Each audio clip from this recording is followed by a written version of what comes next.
만민들아 우리 하나님을 송축하며 그의 찬송 소리를 들리게 할지어다. 그는 우리 영혼을 살려두시고 우리의 실족함을 허락하지 아니하시는 주시로다. 아멘. 사랑과 은혜가 충만하신 아버지 하나님, 지난 한 주간 저희들을 지켜주시고 거룩한 주님의 날에 은혜의 보좌 앞으로 불러주심을 감사드립니다. 죄인들을 용서하여 주시고 구원해 주신 은혜에 감사하며 이 시간 온 마음을 다해 하나님을 예배합니다. 하나님께서 우리의 심령에 자정하여 주셔서 우리를 다스리시고 이 예배를 통하여 하나님의 풍성하신 은혜와 복을 얻게 하여 주시옵소서. 우리 주 예수 그리스도의 이름으로 기원하옵나이다. 아멘.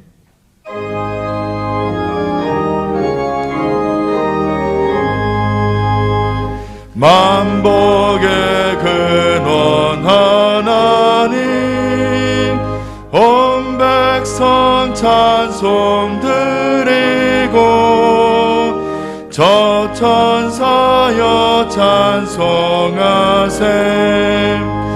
찬송 성부 성자 성령. 아멘.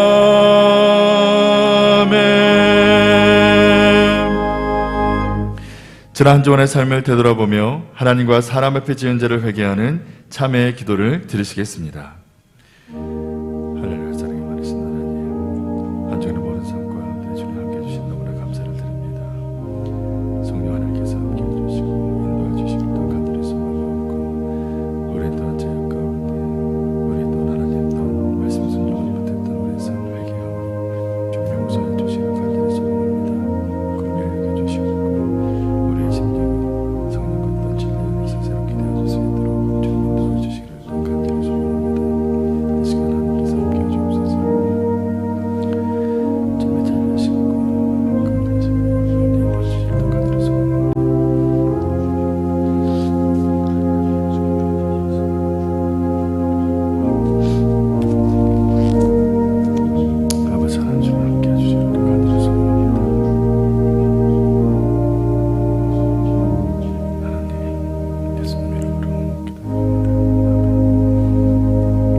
여호와께서 말씀하시되 오라 우리가 서로 변론하자. 너희 죄가 주홍 같을지라도 눈과 같이 희어질 것이요 진홍같이 붉을지라도 양털같이 되리라.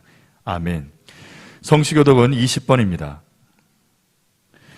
지존자의 은밀한 곳에 거하는 자는 내가 여호와를 가리켜 말하기를 저는 나의 피난처요 나의 요새요 나의 의뢰하는 하나님이라 하리니.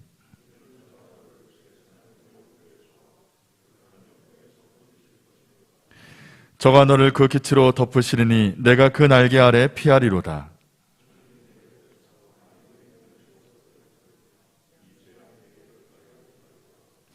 저가 너를 위하여 그 사자들을 명하사 저가 나를 사랑한 즉 내가 저를 건지리라. 저가 내 이름을 안 즉 내가 저를 높이리라. 아멘. 전능하사 천지를 만드신 하나님 아버지를 내가 믿사오며 그 외아들 우리 주 예수 그리스도를 믿사오니 이는 성령으로 잉태하사 동정녀 마리아에게 나시고 본디오 빌라도에게 고난을 받으사 십자가에 못 박혀 죽으시고 장사한 지 사흘 만에 죽은 자 가운데서 다시 살아나시며 하늘에 오르사 전능하신 하나님 우편에 앉아 계시다가 저리로서 산자와 죽은 자를 심판하러 오시리라. 성령을 믿사오며 거룩한 공예와 성도가 서로 교통하는 것과 죄를 사하여 주시는 것과 몸이 다시 사는 것과 영원히 사는 것을 믿사옵나이다.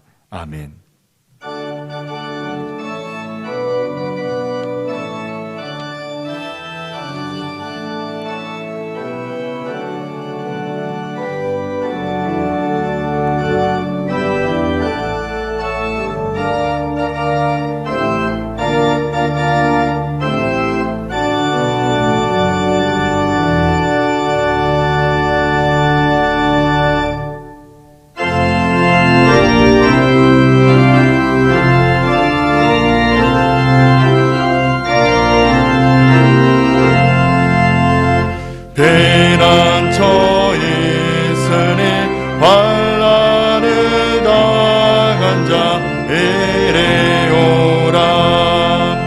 땅들이 변하고 물결이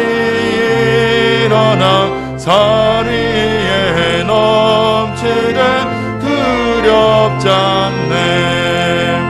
이방이 떠들고 나라들 모여서 진동하나. 우리 주 목소리 한번 바라시면 전하의 모든 것 망했네. 만유주 여호와 우리를 도우니 피난처요. 세상의 난리를 그치게 하시니 세상의 장검이 쓸데없네. 높으신 여호와 우리를 구하니 할렐루야. 괴로움이 심하고 환난이 극하나 피난처 있으니 여호와여.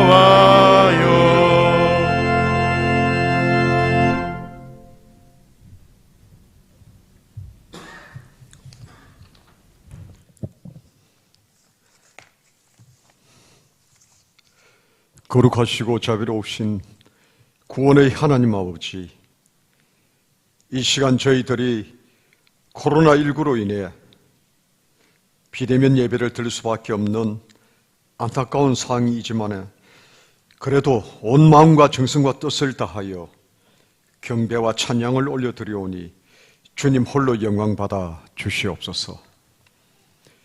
벌써 8월입니다.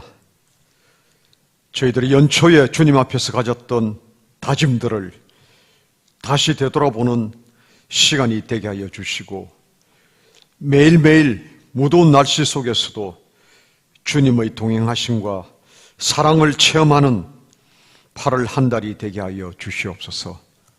특히 8월은 휴가철이 오니 어디에 있든지 휴식과 쉼의 통해서 주님과 더욱 가까이 가는 시간을 많이 갖는 저희들 되게 하여 주시옵소서.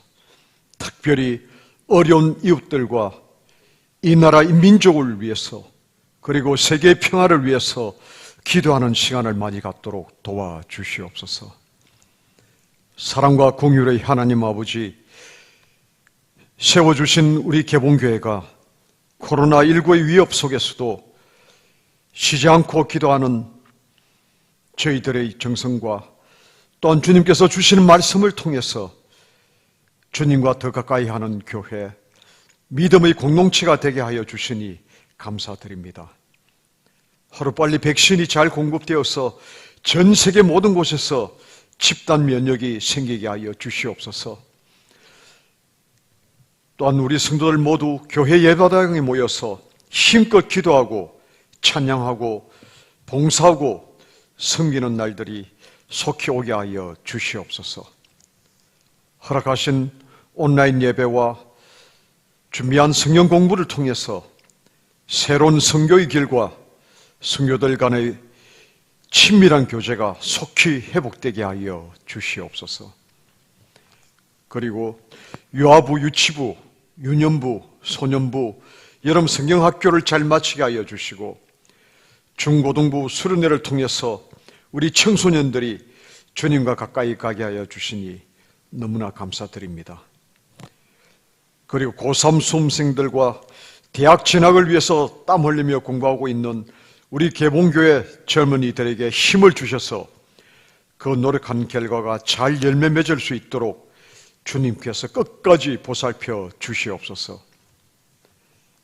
또한 새벽 이슬 같은 우리 교회 청년들이 이번 여름 수련회를 통해서 여러 가지로 어려운 가운데에서도 주님께서 더욱 축복해 주셔서 앞으로 인생의 삶의 방향을 인도하시는 하나님만 의지하게 하여 주시고, 특히 군 복무 중이거나 타국에서 공부하고 또 일하는 청년들에게도 동일한 은혜를 내려주시옵소서.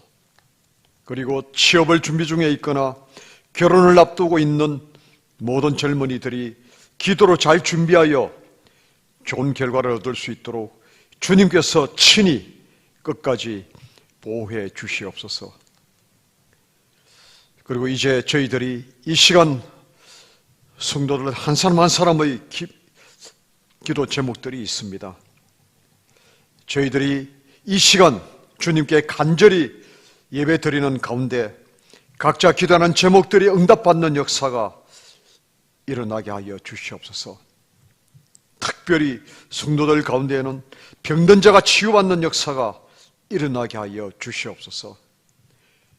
그리고 경제적인 여러 가지 어려운 문제들과 가족 친지 간의 갈등 문제 및 남에게 들어놓고 말 못할 여러 어려운 문제들이 해결받는 역사가 일어나게 하여 주시옵소서. 아울러 우리 개봉교회를 통해서 나날이 믿음이 견고히 세워지는 은혜를 늘 체험하게 하여 주시옵소서.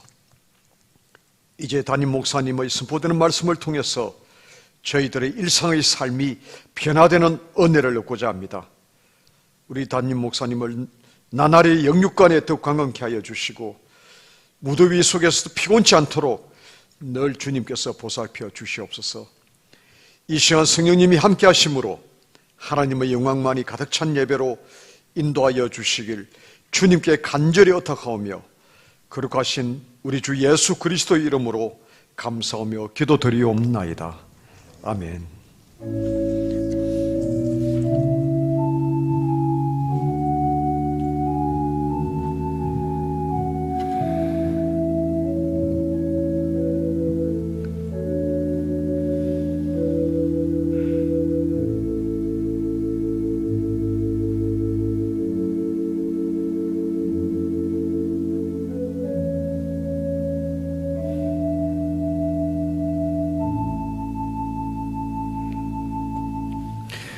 오늘 우리에게 주신 하나님의 말씀은 룻기 4장 18절에서 22절까지 말씀입니다. 베레스의 세계는 이러하니라. 베레스는 헤스론을 낳았고 헤스론은 람을 낳았고 람은 아미나답을 낳았고 아미나답은 나손을 낳았고 나손은 살몬을 낳았고 살몬은 보아스를 낳았고 보아스는 오벳을 낳았고 오벳은 이세를 낳았고 이세는 다윗을 낳았더라. 아멘.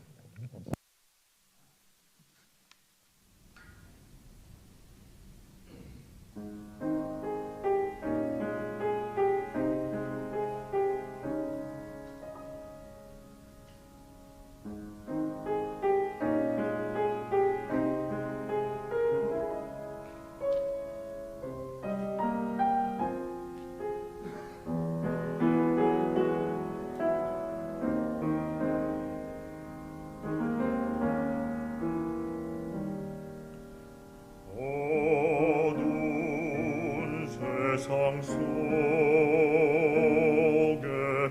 나 홀로 있을 때에 주님 내게 오셔서 손 내밀어 주셨네. 교만과 욕심 가득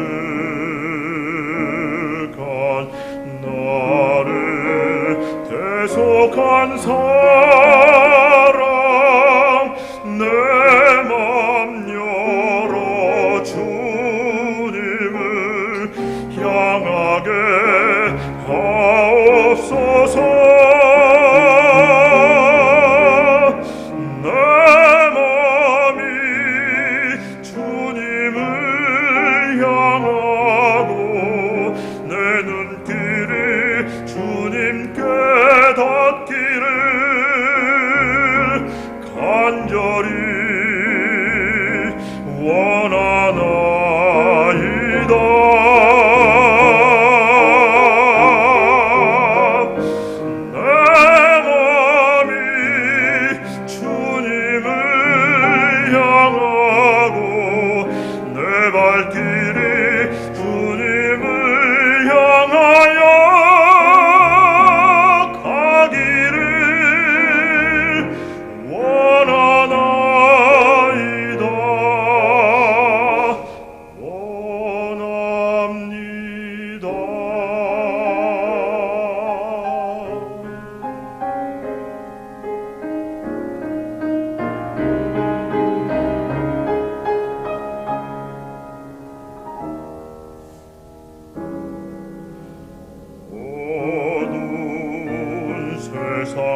있을 때에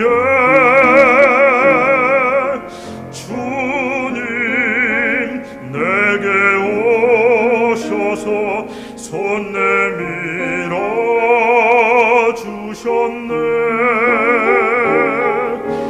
교만과 욕심 가득한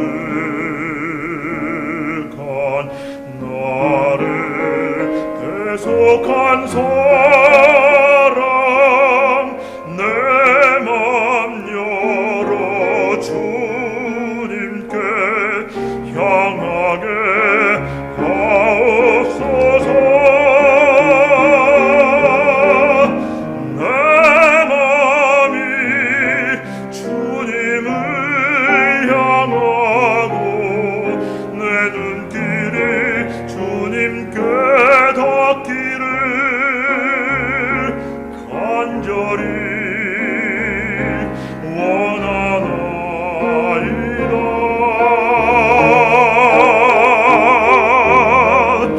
내 맘이 주님을 향하고 내 발길이 주님을 향하여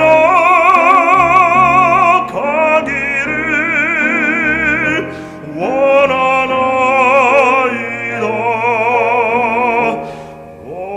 원합니다.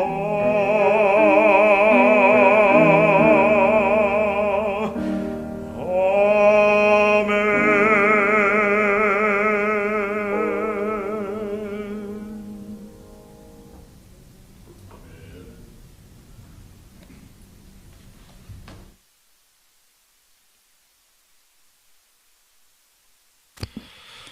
이 시간 하나님의 축복이 모든 성도들 가운데 함께 하시기를 바랍니다. 오늘은 룻기 12번째 마지막 강해를 하도록 하겠습니다. 오늘의 본문의 내용은 베레스로부터 다윗까지 연결되는 10대의 세대에 대한 족보들이 기록되어 있습니다. 이 본문을 중심으로 설교하려고 하는데, 특별히 이 본문을 강해하기 전에 먼저 이스라엘 사람들이 가지고 있는 이 족보에 대한 특색들을 먼저 살펴보기를 원합니다. 이스라엘 사람들은 족보를 대단히 소중히 여깁니다. 그 이유는 위로부터 내려오는 상속권의 합법성이 바로 족보에서 비롯되기 때문인 것이죠. 그리고 두 번째는 순수 토종 유다 지파에 소속된 멤버임을 보여주는 순수성의 확인 때문에 그런 것입니다. 그리고 세 번째는 가문을 통해서 자기 지위가 강화가 되고 자기 권한을 확고하게 할 수 있도록 하는 근거를 만들기 위험인 것입니다. 이런 것 때문에 이스라엘 사람은 족보를 소중히 여겼고 성경의 족보도 대단히 소중한 모습으로 우리들에게 다가오고 있습니다. 이 본문을 다루기 전에 먼저 창세기의 족보의 내용을 우리가 보면 족보가 주는 메시지의 기본적 사상을 우리가 이해할 수가 있는 것입니다. 창세기 4장과 5장의 말씀은 아주 극명하게 족보의 의미를 밝혀주고 있는 문서라고 말할 수가 있습니다. 창세기 4장은 가인의 족보요, 창세기 5장은 셋의 족보입니다. 아담은 아들 둘을 낳습니다. 큰아들은 가인이고 둘째는 아벨인데 가인이 아벨을 죽입니다. 그래서 하나님께서는 아벨 대신에 셋이라고 하는 새로운 아이를 아담에게 주어서 아벨의 영성을 이어가게 됩니다. 특별히 창세기 4장은 가인의 족보입니다. 이 족보는 아주 불경건하며 끔찍한 족보입니다. 그러나 반대로 창세기 5장은 아벨 대신에 대를 이어가는 셋과 그의 후손들의 족보인데 이 두 개의 족보는 완벽하게 갈라지는 극명한 대립을 보여주고 있습니다. 창세기 4장의 가인은 살인자입니다. 그는 하나님을 떠나 유리하는 자가 되어 방황하다가 노 땅에 성을 쌓고 그 성의 이름을 자기 이 아들 에녹의 이름을 따서 에녹이라고 명명합니다. 그리고 이 에녹은 이랏을 낳습니다. 이랏은 무후야엘은 무드사엘을 낳고 무드사엘은 라멕을 낳게 됩니다. 이런 족보가 쭉 연결이 되는데 이 족보에 나온 에녹은 창세기 5장의 에녹이 아닌 동명이인입니다.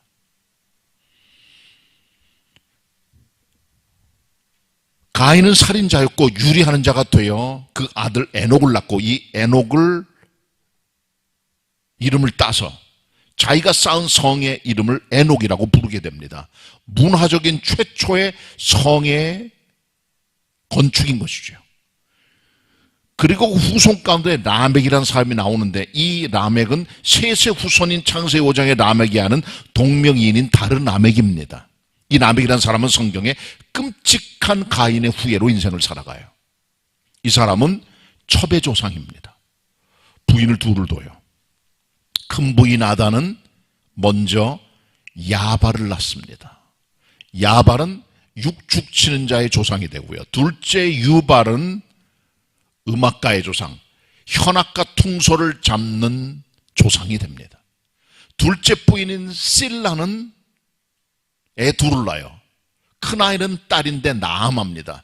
둘째는 두발가인인데 각종 동과철로 기계를 만드는 공업의 시작을 알려줍니다. 그리고 이 라멕은 전쟁을 많이 벌였던 호전적인 인물입니다. 전쟁터에 나가서 창상을 입은 것 때문에 많은 사람을 보복해 죽이고 소년들도 죽이면서 끔찍한 죄를 저질러 그는 이렇게 고백합니다. 내 조상 가인의 벌은 7배지만 나는 77배라고 양심의 큰 가책을 받았던 걸 보여주고 있습니다. 그러니까 창세기 4장의 족보는 살인자의 족보요, 첩들의 족보요, 보복의 족보요, 살인의 족보요, 소년 학대의 족보임을 보게 되는 것이죠. 끔찍한 살인자의 후예들의 족보들이 불경건의 계열을 이루고 살아갑니다. 반면에 창세기 5장은 완벽하게 다른 족보를 보여줘요. 아벨이 죽고 나서 셋을 하나님께서 주시고 이 셋을 통하여 후손들이 나옵니다. 셋의 아들 에노스는 여호와 이름을 처음 불렀던 시대의 사람이 되고요. 에노스는 게난을 낳습니다. 게난은 마할랄을 낳습니다. 마할랄렐은 야렛을 낳습니다. 야렛은 에녹을 낳습니다. 에녹은 무드셀라를 낳아요. 무드셀라는 라멕을 낳고 라멕은 노아를 낳습니다. 이런 경건의 족보가 연결이 됩니다. 특별히 셋의 아들 에노스 때는 하나님의 이름을 처음 불렀다고 이렇게 주고 있어요. 주님을 경외하는 믿음의 부르짖음의 소리가 있었다는 것이죠.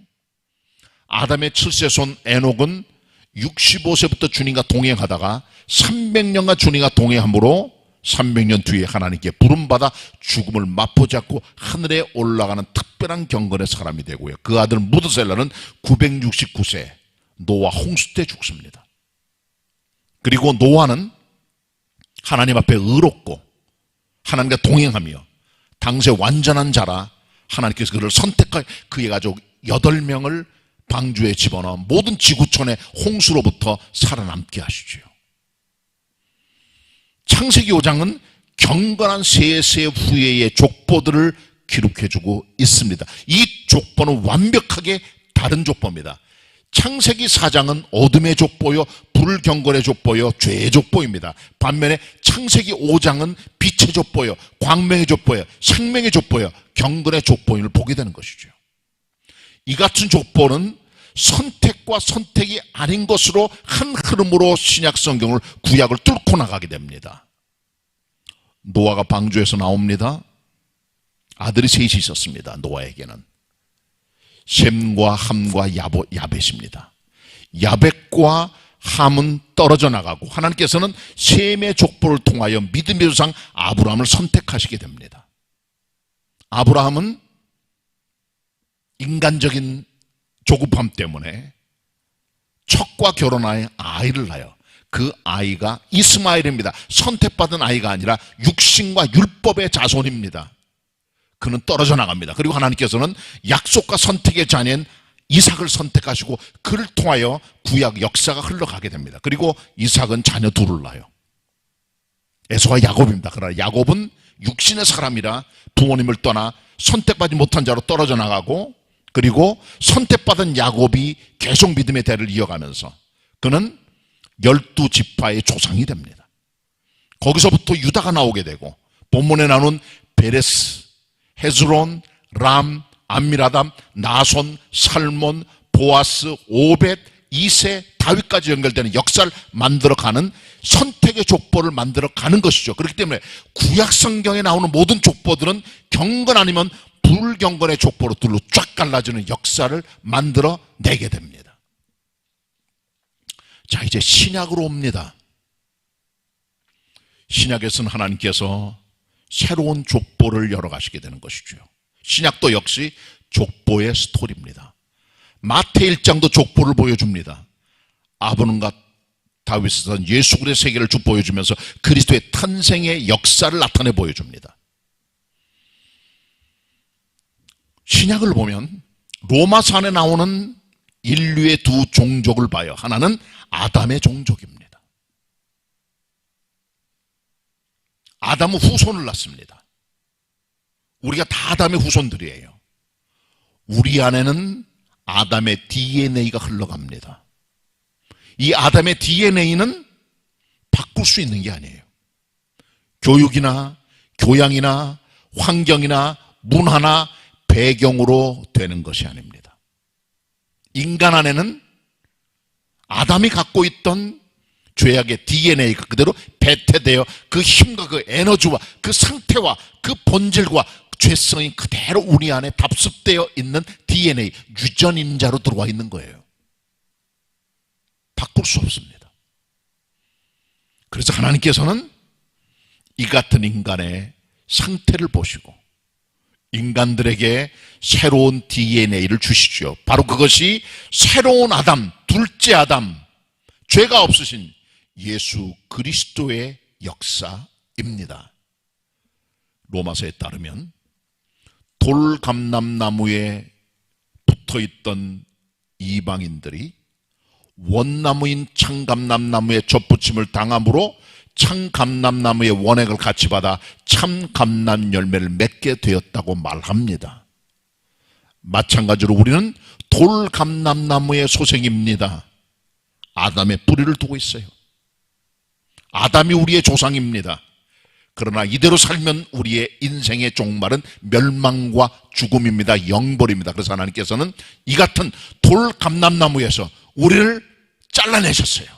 그리고 원참 감람나무 되신 그리스도 예수에게 우리를 접붙여 주심으로 말미암아 그리스도 예수에게서 흘러나오는 영적 원액과 힘과 에너지와 소망과 DNA가 우리 안에 들어와 우리는 돌감람나무가 아니라 참 감람나무 열매를 맺는 사람으로 달라지게 되었다는 것입니다. 그래서 우리 사람의 문제가 어떤 인종, 사회, 문화, 인품, 인성이 아니라 존재 가치, 소속, 혈통, 족보임을 보여주는 것이죠. 성경은 묻습니다. 네가 무엇을 했느냐가 아니라 내가 누구냐? 내 존재가 누구며 내 소속이 어디며 내 혈통이 어디며 내 뿌리가 어디며 내 족보가 어디 있는가? 하늘의 족보인가 땅의 족보인가? 하늘의 혈통인가 아담의 땅의 혈통인가? 그걸 보여주고 있는 거예요.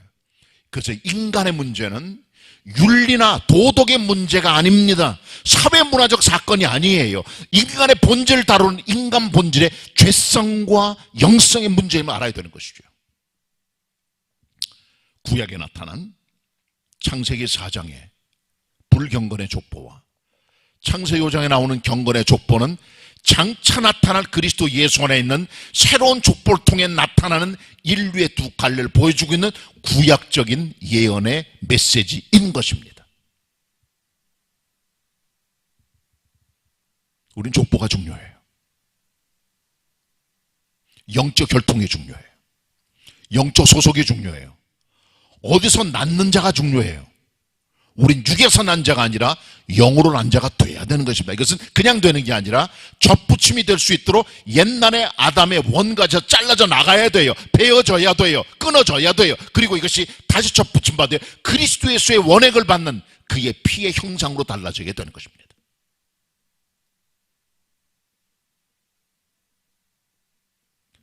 베드로전서 1장 18, 19절에 말씀합니다. 너희가 조상에 유전된 망령될 행세에서 구속된 것은 은이나 금처럼 썩어지고 된 것이 아니라 정과 흠이 없는 어린 양 같은 예수 그리스도의 보배로운 피로 된 것이다. 우리 원뿌리는 아담 때부터 내려오는 조상의 유전된 망령된 행실과 우리의 존재 가치입니다. 이것은 금이나 은으로 되어지는 게 아니에요. 금이나 은은 영속적인 어떤 물질이지요. 광물입니다. 그러나 이것도 언젠가는 썩어집니다. 왜? 이 땅의 모든 것들이 썩어지기 때문에. 가장 오래가는 금 가운데 썩어져요. 그러나 영원히 썩지 않는 놀라운 힘이 있어요. 정과 흠이 없는 어린 양 같은 그리스도 예수의 보혈입니다. 그것이 우리를 원가지인 원뿌리인 아담에서부터 완전히 접붙임이 되어 그리스도에게 붙도록 만드는 영적 힘이 되는 것이지요. 족보 얘기입니다. 우리 그리스도의 사람들은 창세기 4자의 족보에 속한 사람이거나 아니면 창세기 5자의 족보의 사람입니다. 아니면 우리는 아담의 족보에 속고 있거나 아니면 그리스도 예수의 족보에 속한 사람입니다. 우리는 어디에 속해 있습니까? 하늘에서 난 영적으로 소속된 그리스도의 피로 혈통으로 새로 만들어진 그리스도의 사람 되시기 바랍니다. 자, 이제 오늘 본문을 강해하도록 하겠습니다. 같이 우리 루키 4장 18절로 22절의 말씀을 같이 합독하도록 하겠습니다. 같이 읽습니다. 시작. 베레스의 세계는 이러하니라. 베레스는 헤스론을 낳고 헤스론은 람을 낳았고 람은 암미나답을 낳았고 암미나답은 나손을 낳았고 나손은 살몬을 낳았고 살몬은 보아스를 낳았고 보아스는 오벳을 낳았고 오벳은 이새를 낳았고 이새는 다윗을 낳았더라. 여기 보면 18절에 베레스의 세계는 이러하니라 그랬어요. 여기서 말하는 세계라는 말은 world, 세상을 말하는 것이 아니라 족보를 말하는 겁니다. 히브리 원에는 톨레도트라고 되어 있어요. 이 말은 genealogy, 계보를 말합니다. generation, 세대를 말합니다. family line, 가족의 계보를 말해요. family tree, 가계를 말해줘요.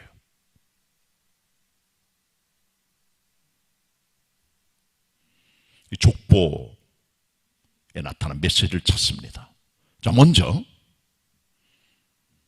이 본문에서 우리는 낳았다는 말씀에 주의를 기울여야 돼요. 낳았다. 낳았다는 말은 히브리 원어에 홀리드라고 되어 있습니다. 이 말은 알라드란 말에서 파생된 단어인데 이 말은 아버지 때부터 자녀에게 대물려가는 대물림을 뜻하는 의미예요.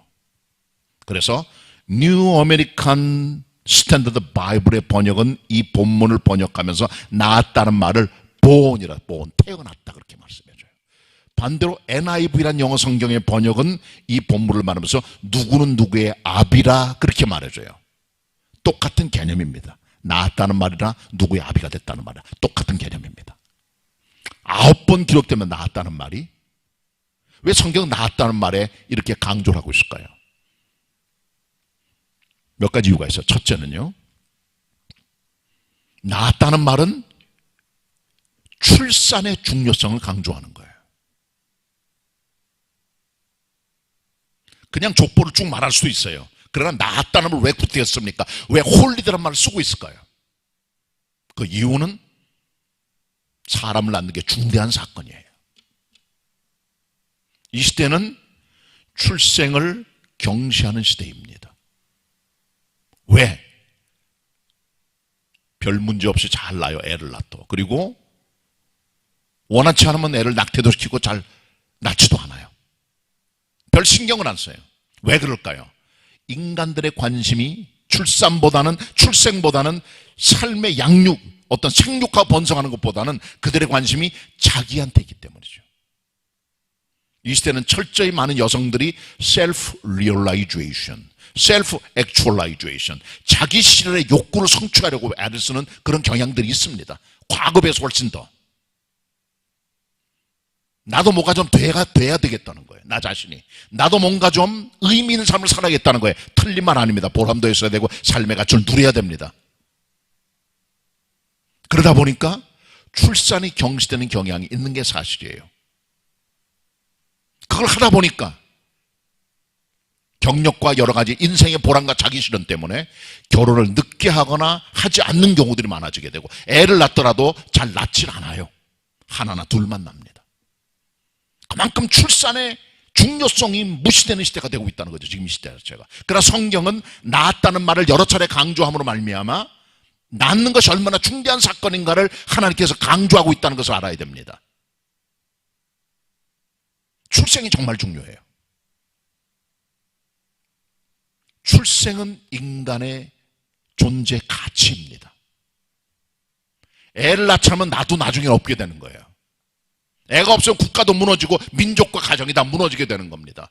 심각한 현상입니다. 그러니까 여러분, 여성이 되는 것도 중요하지만 마음이 되는 것도 중요해요. 마음, 엄마가 되는 것도 중요한 거예요. 엄마가 되는 것 자체도 어머니로서의 여성의 자기 존재와 실현의 가치인 것을 모르고 살아갑니다. 사람들이. 애를 많이 낳아야 돼요. 출산해야 돼요. 신경 써야 돼요. 생육번성이 필요합니다. 낳는 것은 엄청난 인생의 중요한 사건이고 이 지구촌의 최대 문제입니다. 특별히 대한민국의 문제입니다. 낳아야 돼요. 그래야 세대 연결이 되고 집안에 연결이 되고 그 집안을 통해 믿음의 계승이 이루어지게 되는 것이죠. 낳다는 말의 두 번째 의미는 성경 교육의 계승을 의미합니다. 이 열대의 베레스부터 다윗까지의 집안의 히스토리는 아브라함 때부터 시작되는 영적 족보의 연결선상에 있습니다. 아브라함, 이삭, 야곱, 유다, 그리고 베레스예요. 본문에 나오는 주인공 베레스. 헤스몬, 람, 암미나답, 나손, 살몬, 보아스, 오벳, 이세, 다윗까지의 스토리. 이 모든 스토리들은 우리들에게 이 족보가 그냥 된 족보가 아니라 신앙의 흉통을 이어가는 족보임을 보여주고 있는 거예요. 단순한 족보가 아닙니다. 자녀를 낳았을 때는 신앙교육적인 책임을 가져야 돼요. 그냥 나온 자녀가 아니라 믿음의 자녀들로 계승되는 히스토리인 것이지요. 그러니까 여러분의 가정의 스토리는 신앙교육의 스토리로 바꿔져야 됩니다. 디모데후서 1장 5절에 바울이 말합니다. 디모데야, 내 안에 있는 거짓 없는 믿음은 내 외조모 로이스와 내 어머니 유니게 속에 있더니 내 속에도 있는 줄 확신하노라. 디모데의 신앙은 어머니 유니게 그리고 외할머니 로이스로부터 전승된 믿음의 전승입니다. 교육의 영향을 많이 받았어요. 같은 디모데후서 3장 15절에 보면 바울이 계속 디모데에게 말합니다. 너는 어려서부터 성경을 알았나니 이 성경은 능히 너로 하여금 그리스도 예수 안에 있는 믿음으로 말미암아 구원에 이르는 지혜를 얻게 하느니라. 물론 디모데는 외할머니와 어머니에게 구약 성경의 여호와 신앙을 받았지만 그리스도를 몰랐고 그가 더베에 있을 때 바울을 만나 그를 통해 복음을 받아들이게 된 것이죠. 이 모든 일의 전초 작업과 여호와 신앙의 교육은 조상 때부터 내려오는 신앙의 열매임을 보여주고 있다는 것이죠. 그만큼 신앙 교육은 가정을 통해 전수되는 굉장히 중요한 사건인 것이죠. 그렇기 때문에 낳다 낳았다는 게 중요한 게 아니라 그 자녀 양육을 이뤄가는 그 다음에 역사가 필요한 것을 보여주고 있어요. 그래서 세 번째로 이 본문 낳았다는 말의 의미는 영적 출산의 가능성을 도전해주고 있어요. 어떤 분들은 결혼을 안 한 분도 계시고 못하는 분도 계시고 출산이 안 되는 분도 계십니다. 바울은 홀로 평생을 지냈다고 보여집니다. 바울은 그러나 영적 자녀를 많이 낳았어요. 믿음의 자녀들, 신앙의 사람들. 바울이 디모데를 향하여 말할 때 너는 내 참아들, 내 아들 디모데라고 말해주고 있고 디도에게도 너는 내 아들이라고 말해줍니다. 그들은 영적으로 바울을 통해 복음을 받은 아들 같은 영적인 자녀들이었다는 거죠. 고린도전서 4장 15절에도 세상에 1만 스승이 있을 때 아비는 많지 아니하니 고린도 교인들 내가 너희를 복음으로 낳았기 때문이다. 고린도 교회는 바울의 복음 전도를 통해 얻어진 영적인 열매 후손들이에요. 복음의 자녀들이죠. 우리가 결혼을 안 할 수도 있어요. 못 할 수도 있어요. 가정에 자녀가 없기도 해요. 그러나 영적 자녀 출생은 우리 모두의 복음을 통해서 자녀를 낳는 도전입니다. 이것이 낳는다는 의미입니다. 자, 그 다음에 오늘 본문이 준 두 번째 메시지가 있어요. 그것은 바로 이 모든 족보는 예수 그리스도를 지향한다고 하는 겁니다. 열대의 족보를 보세요.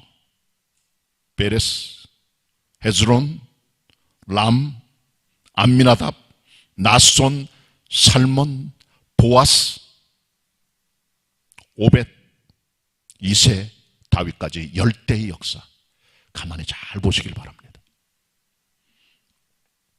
이 열대 역사는 거의 1000년 가까운 역사입니다. 특별히 베레스로부터 나손까지가 거의 430년이 돼요. 애굽의 포로 생활과 출애굽할 때까지 스토리를 보여주고 있고요. 그 다음에 살몬부터 다윗 때까지는 사사시대 이후로 다윗 임금 때까지 스토리가 이것도 거의 400~500년 돼서 합해서 900에서 1000년 스토리를 보여주고 있는 긴 역사입니다. 왜 그런데 이 긴 역사 속에 나오는 주인공들인 10사람의 이름을 고유명사로 여기 정확하게 기록하고 있을까요? 성경은 역사적 사실입니다. 히스토리컬 팩트입니다. 인간의 소설이 아니에요. 신화가 아니에요. 동화가 아니에요. 옛날 전설 따라 삼천 얘기가 아니에요. 인간이 만든 에세이가 아니에요. 역사적 사실입니다. 성령 감동을 받은 사람들이 영적 시각으로 사실 그대로 기록한 것이 성경에 나오는 내용들입니다. 이것은 역사적 가치가 있는 책입니다. 아브라함 실존 인물이에요. 이삭 실존 인물입니다. 야곱 실존 인물이고 요셉 실존 인물입니다. 유다 실존 인물입니다. 본문에 나오는 페레스, 보아스, 다윗, 히스기야 임금, 열왕들, 예수 그리스도까지 연결되는 마태 1장의 스토리까지 다 연결되는 이 긴 족보의 스토리의 마지막 종착역은 그리스도를 향합니다. 그래서 이 족보는 여기서 끝나는 게 아니라 마태 1장에 나오는 신약의 족보 그리스도까지 연결되는 긴 역사를 보여주고 있다는 것이죠. 이거는 역사적 사실입니다. 로마서 1장 3절에 예수 그리스도께서는 육신으로는 다윗의 혈통에서 나셨다고 그랬어요. 마리아의 몸을 입고 이 땅에 탄생하신 그리스도 예수, 그분은 실존하셨던 하나님의 아들이십니다. 예수 그리스도는 완벽한 역사 속에 이 땅에 오신 인카네이션, 성육신하신 하나님의 아들이세요. 메레호모, 트루맨, 100% 인간이십니다. 역사에 들어오신 완벽한 사람이세요. 성경은 역사적 사실의 기록입니다. 흔들림이 없는 정확한. 요한계시록을 해석을 할 때 많은 분들이 읽기나 설교하기를 꺼려해요. 왜? 거기 나오는 많은 부호들, 많은 상징과 비유들이 나와요. 그러나 이 같은 상징과 부호들의 해석이 어려움에도 불구하고 장차 다가올 역사적 사실을 하나님께 비전을 받아 나타낸 기록이 계시록이기 때문에, 고시록은 그렇기 때문에 있는 그대로 기록될 나타날 사건에 대한 역사적 기록입니다. 꿈이 아니에요. 단순히 그냥 단순히 환상이 아니에요. 앞으로 되어질 사건에 대한 하나님의 종 요한의 기록입니다. 이게 역사적 사실성이에요. 베레스로부터 다윗, 마태 1장에 그리스도로 연결되는 인 족보의 스토리의 마지막 종착역은 그리스도 예수입니다. 왜? 그분이 역사적으로 이 땅에 탄생하신 하나님의 아들이기 때문에. 그리고요, 이 모든 족보들은 그리스도를 향하는 완벽한 클라이막스로 향해주고 있는 거예요. 그러니까 모든 이 족보들은 스파트라이트를 그리스도에게 집중 조명하여 비추고 있다는 사실입니다. 아브라함, 이삭, 야곱, 유다, 보아스, 다윗, 히스기야, 모든 성경에 나오는 예수 그리스도의 족보의 조상들의 스토리들의 모든 것들은 마침내 이 땅에 탄생하신 하나님의 아들 그리스도를 향하고 있다는 사실을 알아야 되는 것이죠. Beyond Abraham, 아브라함을 뛰어넘어. Beyond Isaac, 이삭을 뛰어넘어. Beyond Jacob, 야고보를 뛰어넘어. Beyond Judah, 유다를 뛰어넘어. Beyond Boaz, 보아스를 뛰어넘어. Beyond David, 다윗을 뛰어넘어. 모든 이 성경 역사의 족보의 포커스는 한 분이신 그리스도 예수, 그분을 향하고 있다는 것이죠. 보아스는 기업물을 짜러 이 집안에 들어옵니다. 고엘입니다. 집안을 살리는 기업을 물러내는 인물입니다. 리디머, 구세주입니다. 보아스도 위대한 분이 그리스도 예수세요. 그는 인류의 구세주세요. 보아스는 한 가정의 고엘이었어요. 예수 그리스도는 인류의 고엘, 인류의 구속주, 인류의 기업물을 짜가 되신 것이죠. 그리스도를 향합니다. 다윗, 위대한 성군입니다. 그의 왕됨도 장차 오실 머사야, 메시아 그리스도, 왕의 왕, 만주의 주 그리스도를 향하여 스포트라이트, 빛을 비춰주고 있다는 거예요. 그리스도를 지향합니다. 구약 성경의 족보와 인물들이 그랬더니 우리들도 그리스도를 바라봅니다. 주님은 기업물을 짜십니다. 구속주가 되십니다. 생명의 하나님이세요. 왕중왕이십니다. 믿음의 주님이십니다. 믿는 도리의 사도가 되십니다. 온전케 하는 주님이세요. 히브리 기자가 히브리 12장 1절에 기록한 대로 그분을 바라보는 믿음, 우리의 눈과 마음을 그분께 고정하는 우리의 마음과 지향하는 목적지가 그리스도이신 것이지요. 이 위대한 그리스도를 바라보고 믿고 나아가는 하나님의 종 되시기 바랍니다. 마지막으로 이 본문은 우리들에게 얼룩진 인생 역사를 바꾸어 아름답게 만들어주신 하나님의 은혜와 섭리의 손길을 보게 됩니다. 먼저 이 열대 족보 역사 가운데 페레스를 봅시다. 아버지는 유다입니다. 유다는 자기 며느리 다말과 동침하여 베레스를 낳아요. 유다는 먼저 이방 여자 가나안 땅의 수아 사람과 만나 결혼해서 세 자녀를 낳게 됩니다. 둘은 죽었고 하나는 점점 장성했지만 다말에게 주질 않아요. 그 다말이 창녀로 분장하여 자기 시아버지랑 함께 동침하여 바로 페레스 세기가 시작이 되는 거죠. 해괴망측한 집안입니다. 끔찍한 인간의 죄성을 그대로 보여주는 이 스토리는 창세기 38장에 기록되어 있고, 그 스토리에 간략한 족보의 한 이름이 베레스라는 이름으로 요약되어 있다는 거죠. 그러니까 베레스라는 이름 뒤에는 유다의 범죄, 유다의 실수, 유다의 잘못, 다말의 범죄, 모든 게 포함되는 종합적인 이름을 알아야 되는 것이고요. 이 베레스는 그리고 둘째로 나오기로 돼 있었는데, 형인 세라를 터치고 제가 먼저 나와 형이 되는 경쟁의 사람이기도 해요. 베레스의 세계는 시작부터 잘못된 꼬인 족보예요.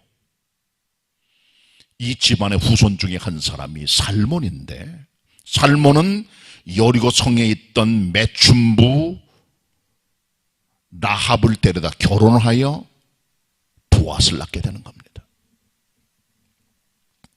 라합은 이방 여자, 가나안 여자입니다. 여리고 성 사람이에요. 하나님 모르는 여자예요.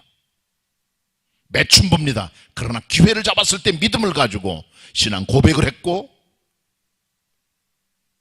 붉은줄의 약속을 받아내 가족을 다 살려내게 되고, 유다 집안의 후손이었던 이 사람 살몬과 결혼하여 보앗을 낳게 되는 것이죠.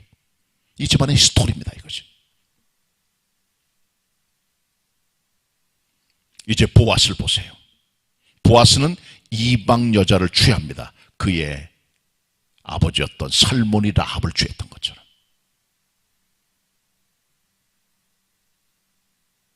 룻은 이방 여자, 모함 여자예요. 엘리멜의 나오미가 고향 땅 베들레헴을 떠나 모압 땅으로 이거합니다. 거기서 엘리멜의 나오미는 두 아들을 위하여 며느리 둘을 데려옵니다. 모압 여자들이고, 이 모압 여자들은 끔찍한 그모스 신앙의 숭보자예요. 그모스 신은 아이들의 살 타는 냄새를 좋아해요. 애들을 불에 집어던져요. 살이 탑니다. 그 냄새를 즐거워해요. 아주 아동학대 신이에요. 그런 끔찍한 종교의 추종자였다가 결혼에 들어온 여호와 신앙의 집안에서 완전히 젖어져 하나님을 알게 되고, 주님을 따라가게 되고, 개종하게 되고, 시어머니를 따라서 베들레헴에 돌아와 이삭 죽게 하면 어머니를 복려하고, 그리고 보아스와 결혼함으로 집안을 살려내는 결정적 하는 것이 바로 룻인 것이죠. 이 집안의 스토리도 만만치 않은 얼룩진 스토리입니다. 자, 보아스와 룻이 결혼하여 오벳 낳고, 오벳은 이세를 낳아요. 이세는 다윗의 아버지인데요, 베들레헴 사람입니다. 역시 한 번은 사무엘이 사울 임금이 잘못된 걸 알고 하나님의 명령을 받들어 다음 왕을 기름 붓기 위하여 베들레헴 땅 이세 집으로 갔는데 아들이 7명이 나왔어요. 순서대로 다 지나가게 해요. 사무엘이 하나님 말씀을 다 선택하지 않았다. 얘들 다 왕감이 아니야. 다 넘어가게 하고, 아무도 없어요. 이제 물어봐요. 아들 다냐 이것들. 얘들이 그랬더니 하나 남아있습니다. 어디 있는데? 양치고 있어요. 데려와 봐라. 얼굴이 붉어요. 하나님 말씀합니다. 얘가 바로 걔다. 기름 부어라. 그게 다윗이에요. 아버지한테 왕따 된 애 아니에요. 사람 취급도 안 했어요. 아버지가 부를 때 얘는 따로 놔뒀다고 해요. 그리고요, 골리앗과 이스라엘 사람들이 전쟁하고 싸움 벌일 때 아버지 이세 명을 받들어 점심거리를 가지고 전쟁터에 나간 다윗을 보고 형들이 그를 무시합니다.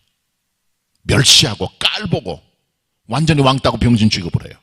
이게 다윗이에요. 그러니까 이 집안도 자녀 왕따시키는 집안이었다. 그런 사람이 이세였다는 거죠. 그게 형제들이고. 그리고 다윗이 왕이 됩니다. 하나님의 은혜로. 성군입니다. 대단한 왕입니다. 이스라엘 역사의 최고의 황길구가했던 별같은 왕이 다윗이지만, 그는 자기 부하 장수였던 우리아의 아내 바세바를 취하여 애를 낳게 됩니다. 그리고 자기의 부하 장수 우리아는 살인교사하여 간접살인해 죽이고 말아요. 이게 다윗의 죄입니다. 평생 씻지 못할. 이런 집안의 히스토리를 가만히 보세요. 베레스부터 다윗까지 온전한 집안이 없습니다. 죄악으로 얼룩진 콩가루의 집안이에요. 하나님께서는 이 집안을 아름답게 만들어 예수 그리스도를 탄생시키는 아름다운 왕의 혈통의 집안으로 만들어주는 빛나는 별 같은 역사를 이 집안에 보여주고 있다는 것입니다. 하나님의 은혜와 하나님의 섭리인 것입니다. 하나님께서는 콩가루 같은 인생의 집안을 새로운 집안으로, 새로운 가문으로, 새로운 빛나는 별 같은 가문으로 바꾸는 분임을 우리는 발견하게 되는 거죠. 여러분의 집안이 얼마나 대단합니다. 얼마나 못됐습니까? 얼마나 잘못된 집안입니까? 잘은 모르지만 아담의 후손이 다 그렇지요. 뭘. 접붙임돼요, 그리스도 안에서. 아담의 뿌리로부터 완전히 잘라진 가지가 그리스도에게부터 새롭게 만드는 새 생명의 역사, 이것을 바로 기독교에 새롭게 만드는 역사임을 알아야 되는 것입니다. 우리 새로운 혈통이 되는 것입니다. 어떤 의과대학 강의실에서 교수가 학생들 앞에 이렇게 질문합니다. 여기 한 남자가 있다. 이 사람은 가정의 폭력자라 부인을 때리고 애들을 때리는 성격 파탄의 사람이고, 남몽꾼이고, 바람기가 있고, 여자를 좋아하고, 술 중독자요, 매독균 환자다. 근데 이 사람의 부인인데 이 부인은 폐결핵으로 죽어가고 있고, 애들이 몇이는데 큰 아이는 죽었고 다른 아이는 다 결핵 환자들인다. 근데 이 두 부부가 임신하게 됐다. 부인이 그 남편을 통하여. 살려야겠느냐 죽여야 되겠느냐, 모든 학생들이 낙태시켜야 됩니다. 그렇게 말했어요. 그때 대학 교수가, 의과대 교수 이렇게 말했습니다. 자네들은 방금 베토벤을 죽였네. 베토벤 탄생 스토리예요. 베토벤의 아버지는 음악하는 사람이었어요, 물론. 그러나 술을 너무 좋아했고 매독 환자였고 자녀를 학대하고 부인을 때린 사람이에요. 가정적으로 모난 사람이에요. 그 부인은 폐결핵 걸렸어요. 일찍 죽었어요. 40대 초반에. 거기서 베토벤이 나온 거예요. 음악가 역사 가운데 가장 흑역사의 배경을 지닌 사람이 베토벤이에요. 베토벤은 독일의 본에서 태어났습니다. 1770년에. 그리고 1827년에 57살에 죽었어요. 그는 세계적인 악성으로 구분됩니다. 세계의 음악의 성인으로 알려지고 있는 사람이에요. 그랬지만 처음에는 로마 가톨릭 다녔어요. 영세도 받았고, 그러나 점점 믿음으로 주님께 가까이 나가면서 가톨릭 신앙을 버리고 하나님을 찾게 됩니다. 그리고 귀를 듣지 못하는 난청이 40대 초반에 오면서 그의 나머지 인생은 듣지 못하는 고통 속에서 최고의 작품을 만드는 최고의 음악가로 거듭나게 된 것이죠. 음악 역사에서 베토벤을 빼면은 역사의 한 부분이 잘려나가는 중요한 인물이 베토벤이 된 것이죠. 우리 가문의 스토리가, 여러분의 인생의 배경이 죄악과 실패와 어둠으로 얼룩진 스토리일 수가 있습니다. 마치 베레스의 집안의 히스토리가 그렇듯, 그러나 하나님께서는 이 같은 얼룩진 인생의 어두운 역사를 아름다운 역사로, 섭리로, 은혜로 바꾸어주는 주님이세요. 그래서 우리 그리스도의 사람들은 아담의 뿌리를 잘라버리고 새로운 아담 예수 그리스도에게 그 족보에 달라붙어 그리스도의 피로 거듭난 새로운 하나님의 유전을 받은 영적인 사람으로 다시 태어나야 되는 거예요. 인생은 잘 사느냐 못 사느냐, 성공했냐 아니냐, 외모가 어떻냐, 배경이 어떻냐, 성품이다, 그게 문제 이전에 가장 근본적으로 소속과 혈통과 족보임을 여러분 하시고, 옛날 혈통은 다 이제 십자가로 끝장내고 새로운 혈통, 그리스도를 따라갈 수 있는 신앙의 사람, 복음의 사람, 믿음의 사람이 다 되시기를 바랍니다. 기도하겠습니다. 주님, 오늘 마지막 룻기 강해를 통하여 우리 주님 예수 그리스도를 증거하였습니다. 가장 위대하신 기업 물을 자 우리 주님 예수 그리스도 붙들게 하옵소서, 믿게 하옵소서, 의지하게 하옵소서, 따라가게 하여 주시옵소서. 새 생명 주시는 예수 그리스도의 이름으로 기도드립니다. 아멘. 주신 말씀에 감사하는 마음으로 찬송가 241장 찬송하시겠습니다.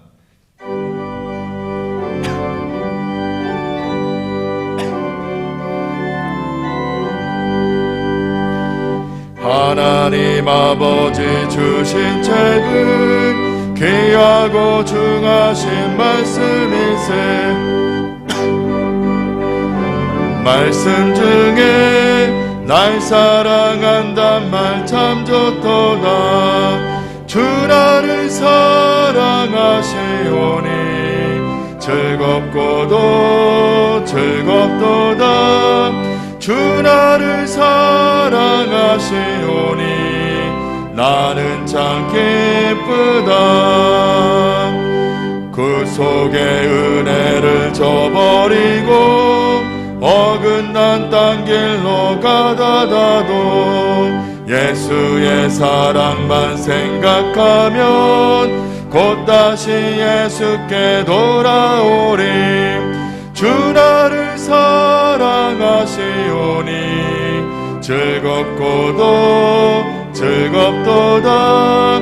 주 나를 사랑하시오니 나는 참 기쁘다. 구주의 영광을 바라보며 예수의 사랑을 찬양하리. 영원히 찬양할 나의 노래 예수의 사랑이 귀하도다. 주 나를 사랑하시오니 즐겁고도 즐겁도다. 주 나를 사랑하시오니 나는 참 기쁘다.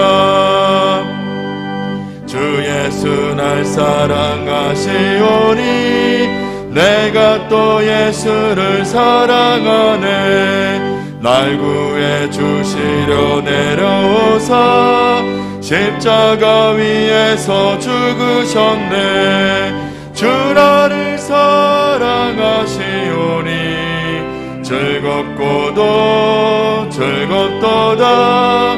주 나를 사랑하시오니 나는 참 기쁘다. 주 예수 날 사랑하시오니 마귀가 놀라서 물러가네. 주 예수 이렇게 사랑하니 우리는 어떻게 보답할까. 주 나를 사랑하시오니 즐겁고도 즐겁도다. 주 나를 사랑하시오니 나는 참 기쁘다. 믿음과 정성으로 하나님께 예물 드리시겠습니다.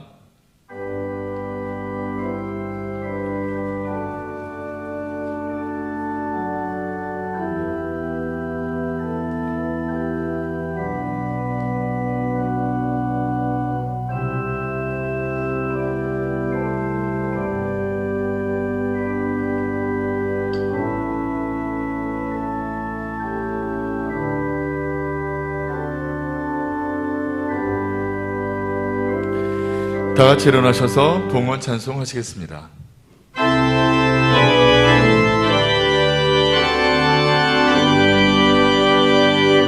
모든 것이 주께로부터 왔으니 이 예물을 주께 바치나이다.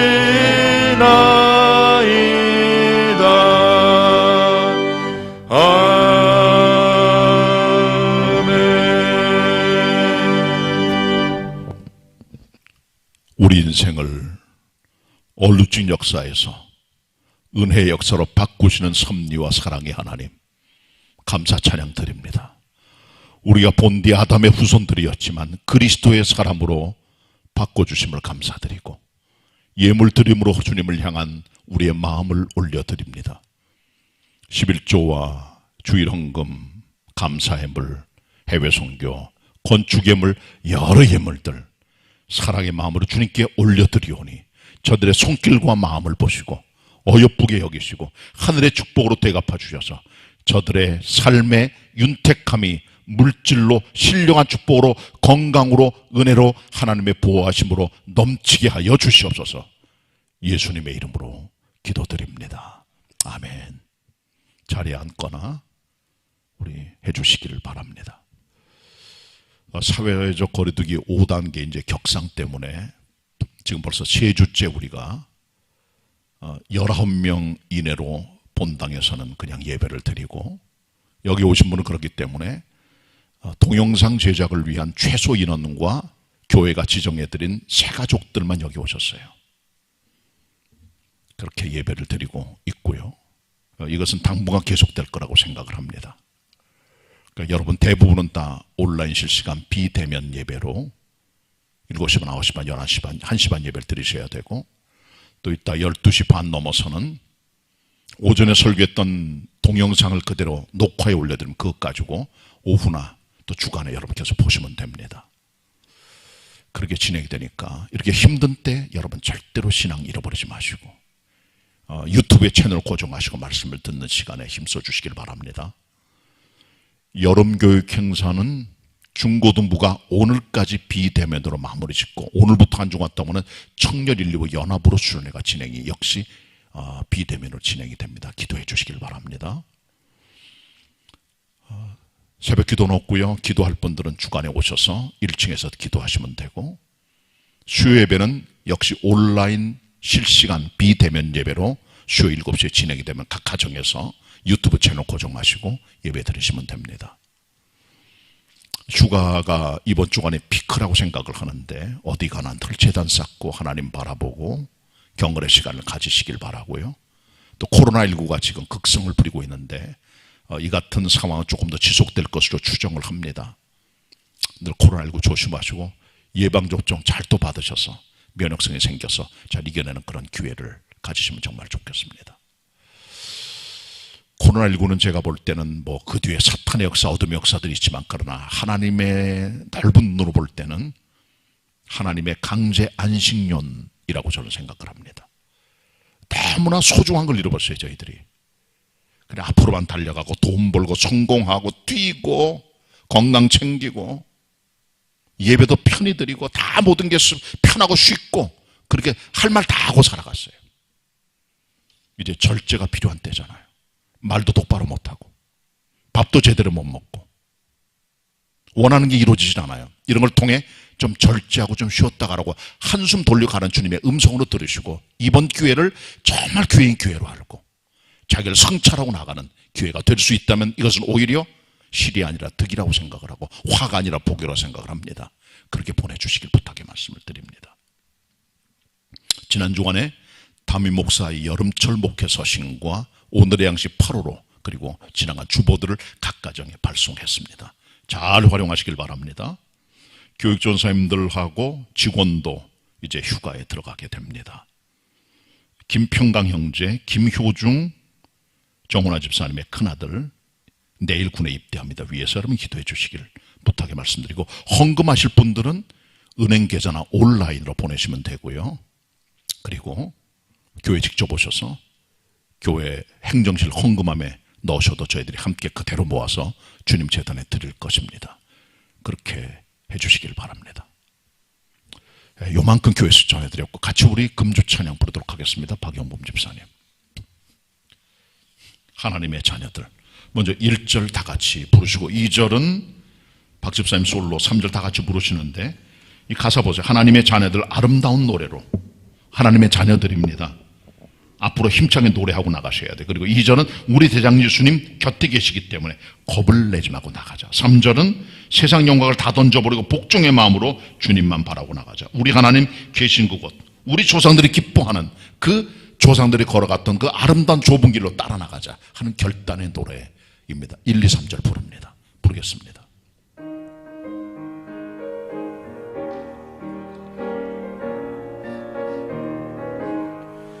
하나님의 자녀들 아름다운 노래로 주가 하신 사업을 노래하며 나가세.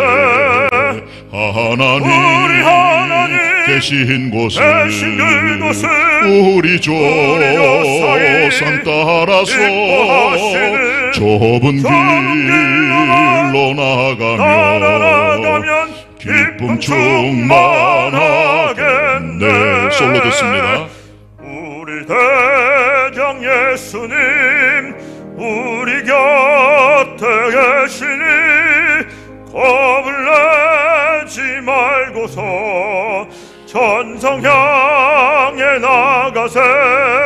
하나님 우리 하나님 계신 곳에 계신 그곳을 우리 조상이 조상 따라서 기뻐하시는 좁은 길로 나가면 기쁨 충만하겠네. 세상 영광 버리고 3절입니다. 세상 영광 버리고 복종하는 마음으로 우리 대장 예수만 바라보고 나가세.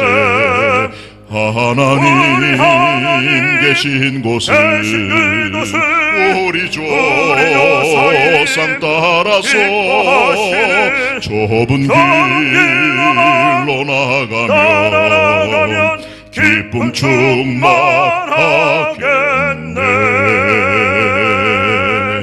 우리 하나님의 자녀입니다. 힘차게 대장 예수님 바라보고 나가는 성도들의 삶이 다 되길 바랍니다. 애청하시기 바랍니다. 감사합니다. 옆상 같이 인사하겠습니다. 경건의 족보를 이어갑시다. 승리하신 한 주간 되시기 바랍니다. 다 같이 일어나셔서 찬송가 245장 1절 부르신 후에 담임 목사님께서 축도해 주시겠습니다.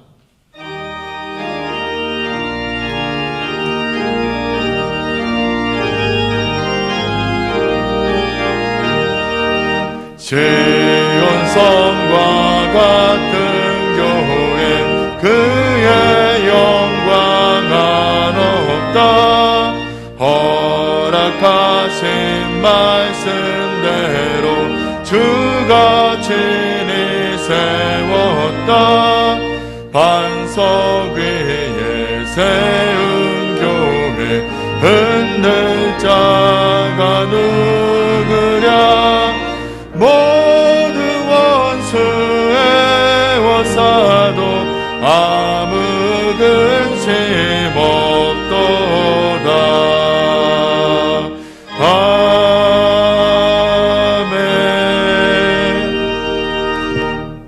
지금은 우리의 기업 물을 자가 되시고 우리의 왕이 되시고 메시아가 되시고 믿음의 주요 온전케 하시는 주님, 믿는 도리의 사도신 주님 예수 그리스도의 은혜와 성부 하나님 아버지의 사랑하심과 성령님의 교통하심이 오늘 하나님의 전에 나오거나 삶의 각 자리에서 예배하는 성도들 위해 흩어진 개봉의 권속들 위해 교회학교 학생들과 여름 교육 행사 위에 함께 하시옵기를 간절히 축원하옵나이다. 아멘.